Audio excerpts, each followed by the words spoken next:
Welcome back to the Bills Bunker.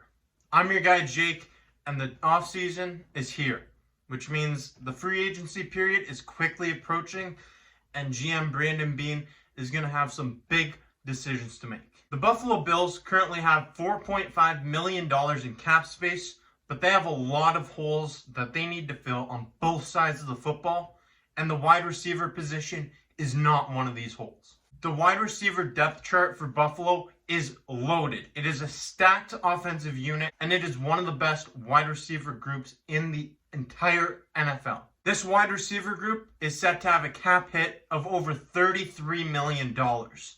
That's a big portion of your cap space spent on the wide receiver position. John Brown has a cap hit of $9.5 million, and if the Buffalo Bills were to cut him or to trade him, he would create $1.6 million in dead cap. If you don't know what dead cap is, it's literally dead cap. You cannot use that money anywhere. So doing the simple math, the Buffalo Bills can save up to $8 million just by cutting or trading John Brown. But the question remains, should they do this? Let's examine. I just want to start off by saying that John Brown, he's one of my favorite players. As you can see, I've got a John Brown jersey on. And I was lucky enough to meet John Brown before a Buffalo Bills game. And I got this helmet signed. It was a very pleasant interaction.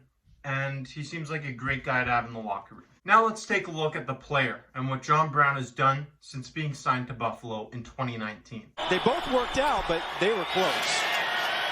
Allen faking the handoff. He's going to swing it again towards the end zone. Wide open is Brown. John Brown was one of the most underrated, under-the-radar signings of the 2019 offseason, and he really helped bring stability to the wide receiver position along with Cole Beasley. In his first season with Buffalo, John Brown was the #1 target for Josh Allen. He had 72 receptions for 1,060 yards and 6 touchdowns. These are all career-high numbers for John Brown, and he played a major role in Buffalo's offense in 2019 as he played in 85.6% of their offensive snaps. Now fast forward to 2020. The Buffalo Bills brought in Stefon Diggs as their true #1 wide receiver. He can do things that not many other receivers can do. And John Brown was still expected to play a massive role on this Buffalo Bills offense, but injuries really derailed him this season. Brown hit the field for just 41.6% of the Buffalo Bills offensive snaps, and he had under 500 receiving yards with just 3 touchdowns. There really wasn't much production from John Brown because he couldn't stay healthy this year. Brown has a noted injury history, and he's now on the wrong side of 30 years old, which means his bones aren't going to heal any faster. If you think about the current Buffalo Bills wide receiving corps, it's lethal. Up and down the lineup, it is lethal. Gabriel Davis had a massive season. He had 35 receptions for 599 yards and 7 touchdowns. If you go ahead and you divide the number of receptions Gabriel Davis had versus the number of touchdowns he had, you would have 35 divided by 7, which is 5.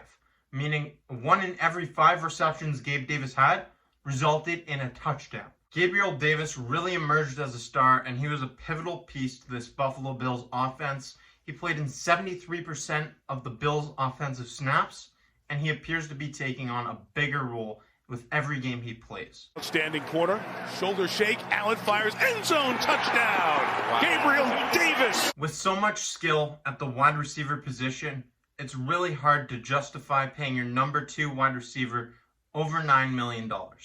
You have Stefon Diggs, Cole Beasley, Gabriel Davis, and others outside of John Brown. We haven't even seen what Isaiah Hodgins can do in the NFL.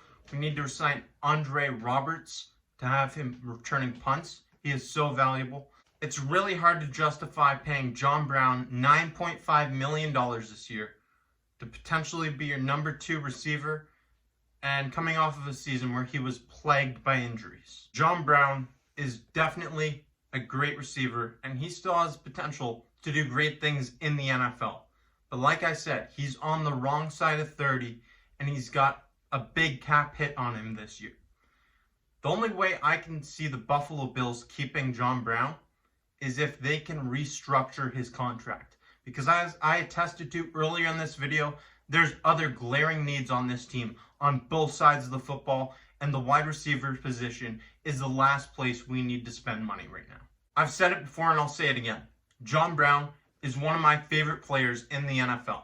I had a great experience meeting him. Seems like a great guy in the locker room and a guy that anybody would want on their team.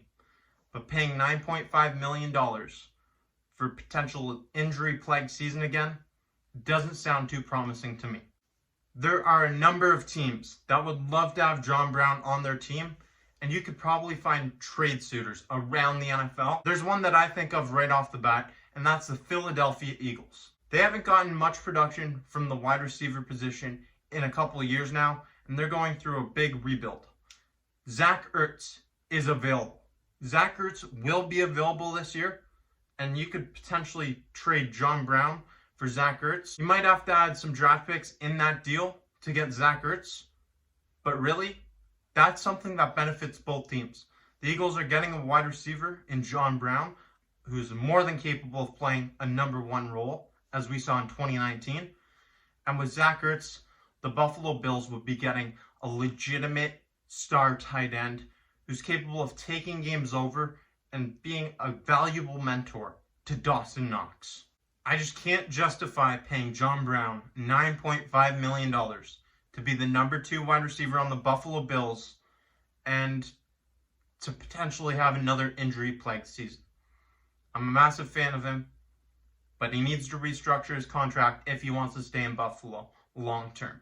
In his short time with the Buffalo Bills, he's given us a lot to cheer for, and he's brought in a lot of stability to the wide receiver position. He's done a lot for this team, but in the long run, decisions need to be made in order to make this team better and to take the next step. And if we want to keep John Brown, we need to restructure his contract. But I want to know what you think in the comments section below. Do we need to cut John Brown, restructure his contract, maybe trade him and offload that contract? Let me know what you think. I'd love to hear it. Thank you for watching this video. I'm your guy Jake, and until next time.